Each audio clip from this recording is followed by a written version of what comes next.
Fala galera, tudo tranquilo? Bem-vindo de volta ao meu canal. Hoje nós vamos continuar um pouquinho da aula de regressão e a gente vai falar sobre partição de variâncias dentro da análise de regressão e do R quadrado, um outro parâmetro derivado desse modelo. Então, bora para o vídeo. Partição de variâncias. Vocês se lembram de ter visto isso da análise de variância, certo? A gente vai fazer a mesma coisa aqui dentro da análise de regressão. E o ajuste do modelo, ou o R quadrado, é um outro parâmetro que vai ser útil para medir o quão bom é o modelo de regressão. Vamos continuar naquele exemplo de atividade do inseto em função da temperatura. Então, eu resolvi não estudar mais essa relação entre essas duas variáveis, porque temperatura era uma variável contínua, e acabei usando temperatura como sendo uma variável contínua. Para isso, para analisar a relação entre essas duas variáveis, eu tenho que usar um modelo de regressão. Perfeito. Tem uma nuvem de pontos que representa a relação entre essas duas variáveis, e vocês já aprenderam mais ou menos como posicionar a linha reta aqui dentro dessa nuvem de pontos. Então, a posição da linha reta é aquela que minimiza a soma dos desvios quadrados, ou se vocês fizessem um polígono aqui envolvendo todos esses pontos, é a posição que vai dividir esse polígono em duas metades iguais. Ok? Nenhuma novidade até aqui. Beleza. Uma das primeiras etapas que a gente tinha que fazer dentro da análise de variância era calcular a variabilidade total do meu experimento. No modelo de regressão é a mesma coisa. Então, eu vou representar a variabilidade total como sendo a amplitude, mas saibam que a amplitude não é uma medida boa de variabilidade. Mas, para facilitar aqui de forma visual, ela vai servir bem. Então, se eu tivesse que representar a variabilidade total do meu experimento, a variabilidade total ela é representada por uma chave que englobe todos os conjuntos de pontos, todos os pontos. Então, se eu tivesse que passar todos esses pontos para uma única posição aqui na vertical, essa chave representaria toda a variabilidade do meu conjunto de pontos, certo? Então, essa é a variabilidade total do meu experimento. Lembrem-se que quando eu estou falando de variabilidade, eu estou falando de soma dos quadrados ou soma dos desvios quadrados. No caso, soma dos desvios quadrados totais. Beleza.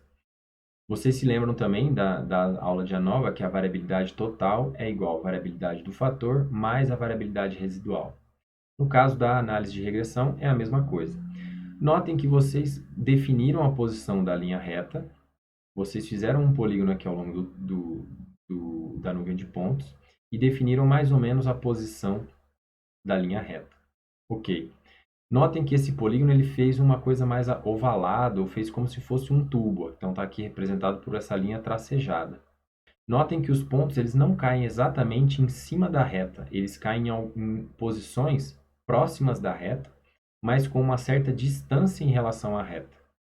A distância, a espessura desse tubo, a distância dos pontos em relação à reta, nada mais é do que a variabilidade residual. Variabilidade residual é dito variabilidade que não é explicada pelo meu modelo ou pela temperatura. Então vamos ver aqui a representação da variabilidade residual. Se eu tiver que fazer aqui um esquema, eu fiz esse polígono que vai me representar a nuvem de pontos. A espessura desse polígono é que vai me dizer qual é a variabilidade residual, ok? Então, aqui ó, essa espessura ela representa a minha variabilidade residual do meu modelo. Beleza. Então, olha, se eu tenho variabilidade total é igual a variabilidade do fator mais variabilidade residual, eu tenho aqui variabilidade total, que é igual a variabilidade residual, mais, está faltando um aqui, variabilidade do fator. Então, a diferença, se eu fizer VT menos variabilidade residual, se eu tirar de VT aqui, que tem esse tamanho, e tirar esse pedaço do resíduo, vai me sobrar variabilidade do fator. Okay? Então, isso aqui é a variabilidade do fator. Qual o fator? O meu fator, temperatura. E isso aqui, que é a espessura da minha nuvem de pontos, vai me dar a variabilidade residual. Beleza até aqui? Essa é a chamada partição de variância. Nós fizemos a mesma coisa que na análise de variância, só que em um modelo de regressão. Então, a espessura do tubo vai te dar sempre a variabilidade residual e o que sobrar em relação à variabilidade total vai ser a variabilidade do fator. Por que isso é importante? Isso é importante porque ele nos ajuda a derivar uma outra métrica que é super usada num modelo de regressão. E essa métrica é o coeficiente de regressão ou o R quadrado. Para você calcular o R quadrado, você precisa fazer variabilidade do fator, olha aqui, ó, variabilidade do fator dividido pela variabilidade total. Notem que todos esses valores são menores que a variabilidade total. Então, se você dividir a variabilidade do fator pela variabilidade total, isso vai te dar um valor entre 0 e 1. Ou seja, pode ser expressado também em porcentagem. Quanto maior a variabilidade do fator, menor a variabilidade residual. Vocês se lembram que a variabilidade total é igual a residual mais o fator. Se o fator for maior, a variabilidade residual necessariamente tem que ser menor. Se a variabilidade residual ela é maior, a variabilidade do fator vai ser menor, ok? Então, sempre que você aumenta uma, a outra diminui. Ok, mas o que esse coeficiente de regressão ou o R quadrado me dá uma ideia? O coeficiente de determinação, tem gente que chama assim também. Ele me dá uma ideia do quão próximo os pontos estão em relação à reta.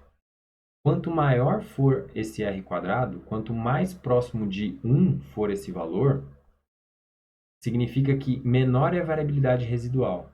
Quanto menor é a variabilidade residual, menor é a distância dos pontos em relação à reta. Então, você deve esperar uma variabilidade dos pontos em relação à reta super pequena. Quanto maior o R quadrado, menor a distância dos pontos em relação à reta. Se você tiver um R quadrado de 1, significa que todos os pontos estão exatamente em cima da linha reta. Agora, se você tiver um R quadrado de 0, significa que os pontos eles estão completamente distantes da reta. Então, esse coeficiente, esse R quadrado, ele dá uma ideia do ajuste do modelo. Ele está dizendo o quão bem esse modelo explica o meu conjunto de dados. Em outras palavras, se eu usar esse exemplo aqui, o quanto a temperatura explica a atividade do meu inseto, ok? Então, aqui, ó, proporção da variável y explicada pela variável x. Então, quanto maior é a explicação, quanto mais próximo de 1 é o r quadrado, maior é a explicação da temperatura. Vamos supor que temperatura explica 80% da relação com a atividade do inseto. Significa que, se você tiver o valor de temperatura, você consegue saber com precisão, uma precisão grande, qual é a porcentagem média da atividade desse inseto. Agora, se o R quadrado for baixo, se você tiver um R quadrado de 10%, significa que a variabilidade residual é muito grande. O tubo vai ser muito mais espesso e a variabilidade do fator vai ser muito menor que a variabilidade residual. Logo, você vai ter uma precisão muito menor. A variabilidade é maior, você vai ter um intervalo de confiança, uma estimativa muito mais imprecisa. Ok? Então, de maneira geral, quanto maior o coeficiente R quadrado, ou quanto maior for o R quadrado, ou quanto mais próximo de 1 ele estiver, melhor é para você. Em estudos biológicos, ecológicos, que é o que eu mais estou acostumado, R's quadrados bons são aqueles maiores que 30%, 40%. Raramente vocês vão encontrar na natureza um R quadrado de 70%, 80%, 90%. Isso é muito raro. Se vocês estão fazendo experimentos em laboratório, vocês podem encontrar um R quadrado alto. Mas em experimentos de campo isso é bem raro. Então, deem uma olhada aqui nesses dois exemplos que nós tínhamos no vídeo anterior. Vocês já aprenderam a posicionar as linhas retas fazendo polígonos. E se vocês tivessem que imaginar o valor de R quadrado nesses dois cenários, qual dos dois teria o maior R quadrado? Aperta o pause aí, pensa na resposta.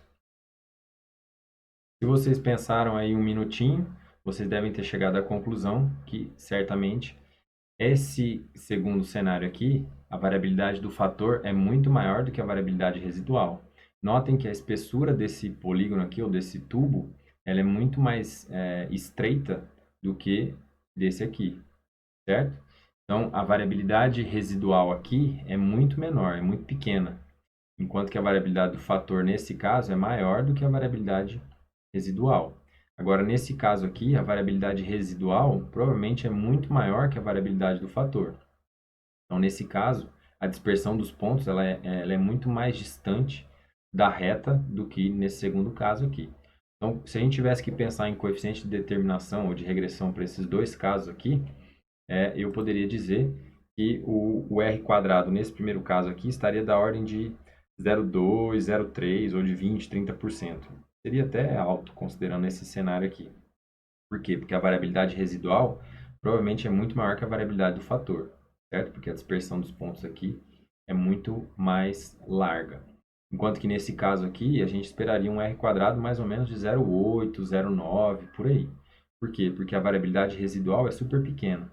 Se a variabilidade residual é super pequena, significa que a variabilidade do fator é muito maior do que a variabilidade residual. Logo, o R quadrado vai ser alto. Então, notem que se vocês encontrarem uma nuvem de pontos como essa aqui, que mostra uma tendência mais ou menos circular, se vocês fizerem a partição de variância, ó, juntarem todos os pontos e medirem a variabilidade total é essa aqui, ó, que representa, que engloba todos esses pontos. Aí vocês vão traçar mais ou menos a linha reta. Eu falei para vocês que essa nuvem ela está mais ou menos circular, ela está muito oval, muito redonda, ela não está nem ovalada. Quando essa nuvem não estiver muito ovalada, significa que a tendência ou a linha de regressão vai possivelmente passar por uma inclinação zero. Então ela vai estar geralmente na horizontal. Então vocês vão encontrar aqui uma reta muito mais na horizontal. Se essa reta está mais na horizontal, a variabilidade residual ó, ela fica muito maior do que a variabilidade do fator. Então, nesse caso aqui, a maior parte da variabilidade total ela é devida à variabilidade residual, enquanto a variabilidade do fator é muito pequenininha, quase zero. Então, nesses casos, quando isso acontece, a gente pode dizer que não há uma relação entre temperatura e atividade do inseto, ok? Porque a maior parte da variabilidade que a gente está encontrando, ela é devida a uma variabilidade residual. Variabilidade residual é devida a qualquer outra coisa que não o fator que eu estou analisando, temperatura. Okay? Pode ser devido à amostragem, pode ser devido a um outro fator que eu não analisei, enfim, qualquer outra coisa, exceto temperatura. Então, agora que vocês já têm uma ideia de como funciona, antes de vocês testarem um modelo de regressão, tudo isso que a gente conversou, do alfa, do A, do beta, inclinação da reta, altura da reta, posicionar a reta, o R quadrado, tudo isso a gente tem que pensar a priori. Quando a gente for fazer um modelo de regressão, a gente precisa pensar qual que é a nossa hipótese. Sempre que eu estou testando a relação entre duas variáveis contínuas, eu estou testando se a variável x influencia a variável y. Então, nesse caso aqui, eu teria a temperatura determina ou influencia a atividade do inseto? Essa é a minha hipótese. Essa é a hipótese que eu vou testar. Eu fui para campo, fiz o experimento, fui para campo, coletei, trouxe para o laboratório e comecei a analisar. Eu vou começar a analisar, a minha hipótese é que temperatura influencia a atividade do inseto. Se temperatura influencia a atividade do inseto, eu devo esperar necessariamente um R quadrado alto. Por que um R quadrado alto? Porque a variabilidade ligada à temperatura provavelmente vai explicar muito da atividade do inseto. A variabilidade residual vai ser muito pequena. A maior parte da variabilidade que eu encontrar no meu experimento vai ser devido ao meu fator temperatura, porque a variabilidade residual vai ser baixa. Se eu devo encontrar uma variabilidade residual baixa, eu necessariamente devo encontrar um R quadrado alto, próximo de 1.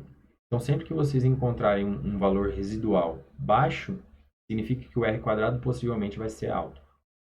Vocês se lembram da aula de ANOVA, como é que calculava o valor de F? Pois bem, o valor de F era uma função, variabilidade do resíduo mais variabilidade do fator dividido pela variabilidade do resíduo. Vocês se lembram disso? Se eu tenho variabilidade do fator grande, variabilidade residual pequena e dividir a soma desses dois por uma variabilidade residual pequena, o valor de F necessariamente vai ser maior que 1.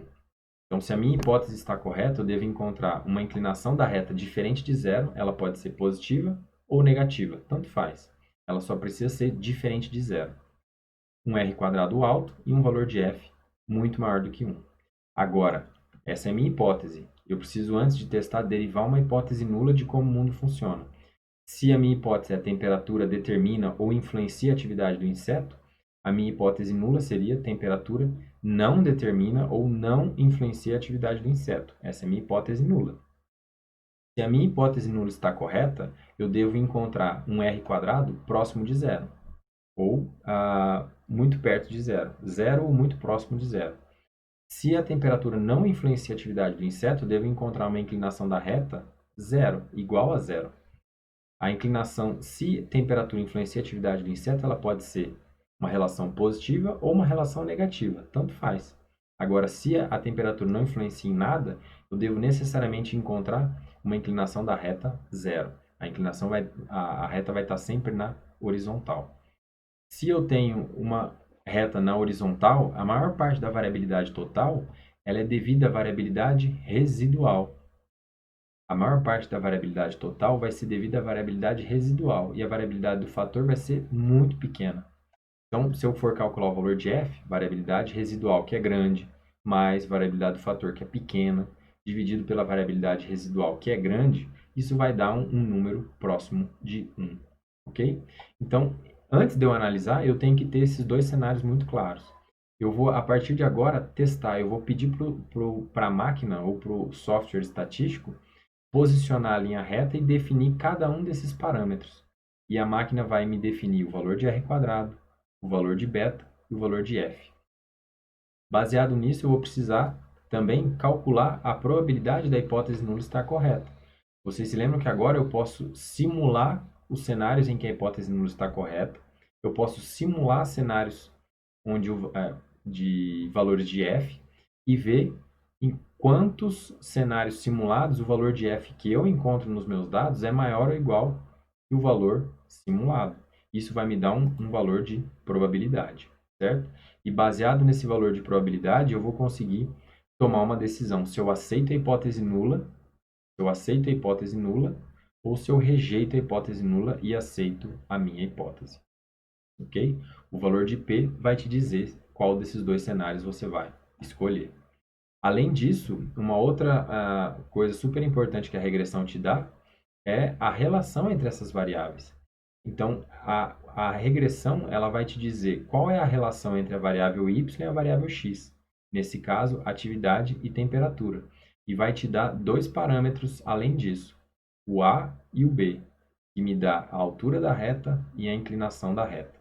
Além disso, ele também vai separar dentro dele, ele vai fazer a partição de variância, ele vai separar o que é a variabilidade ligada ao teu fator temperatura da variabilidade residual que não está ligada ao teu fator temperatura e está ligada a qualquer outra coisa. Então, a análise a partição de variância na regressão vai te separar o que é variabilidade residual da variabilidade ligada ao fator. Tranquilo? Beleza. Agora, como é que a gente faz esses cálculos na mão? Esses cálculos são super complicados e o que eu ensinei para vocês até agora é como fazer cada um desses passos visualmente.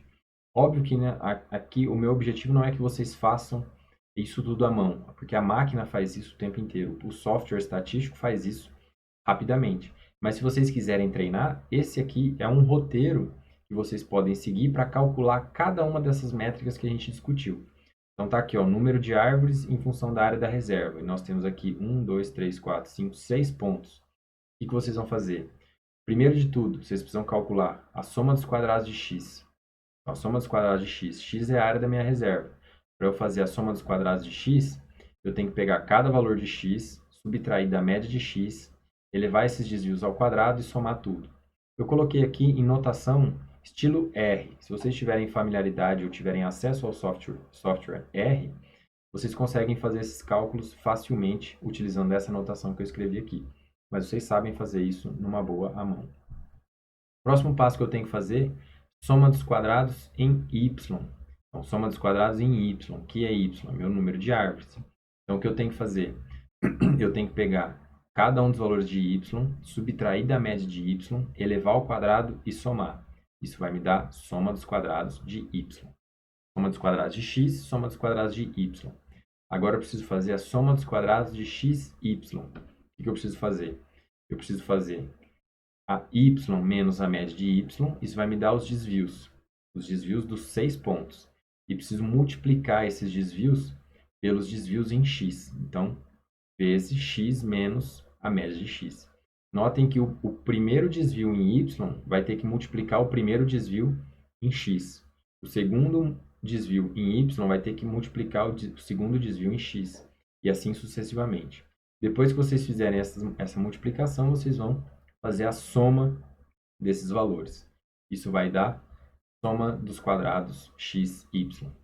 Ok, para definir o coeficiente beta ou coeficiente b, a inclinação da reta, como é que eu faço para calcular isso? É a soma dos quadrados de y dividido pela soma dos quadrados de x. Tranquilo. Qual que é o coeficiente alfa, ou o a, que vai me dar a altura da reta? O alfa nada mais é, ou o a nada mais é do que a média de y, então a média dos valores de y, menos o valor beta, que eu acabei de calcular aqui em cima, no passo 4, vezes a média de x. Isso vai me dar o alfa, ou o a, segundo coeficiente que eu encontrei. Agora, soma dos quadrados dos resíduos. O que eu tenho que fazer?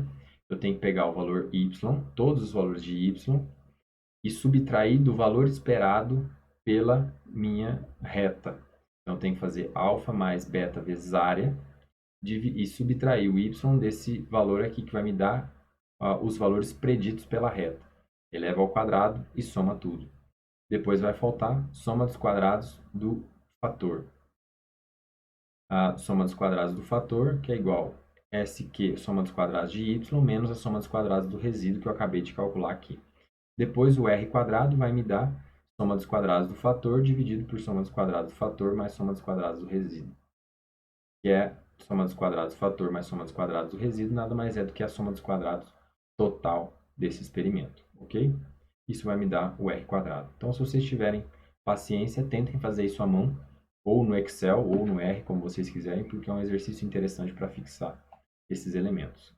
Se vocês quiserem tentar fazer isso no computador, no R ou em qualquer software, muito provavelmente a análise de regressão vai te retornar uma tabela muito parecida com a tabela de regressão. Então, notem aqui, eu tenho aqui área, que é a minha variável x, resíduo, que é a variabilidade residual, e total, que é o total, variabilidade total. GL tem o graus de liberdade associado ao meu fator área, graus de liberdade associado ao resíduo, grau de liberdade total, soma dos quadrados total em relação à área, soma dos quadrados do resíduo, soma dos quadrados total. Então, notem que a soma dos quadrados total é igual à soma dos quadrados do fator mais a soma dos quadrados do resíduo. Essa conta aqui tem que fechar. Médias quadradas, que é a soma dos quadrados dividido pelo grau de liberdade, média dividido pelos graus de liberdade, soma dos quadrados dividido pelo grau de liberdade, vocês vão ter as três médias quadradas. Se eu tenho as três médias quadradas, agora eu posso achar o valor de f. Nada mais é do que a média quadrada do fator, do meu fator área, dividido pela média quadrada do meu resíduo 0,60. Isso aqui vai me dar 54,42. Qual o valor de probabilidade associado a um valor de f com esses graus de liberdade no numerador e no denominador? O computador já me deu e o valor de probabilidade é 0,0018. Isso significa que o valor de probabilidade é 0,18%. Existe uma chance muitíssimo pequena da hipótese nula estar correta. Se há uma chance muito pequena da hipótese nula estar correta, significa que ela está correta? Não.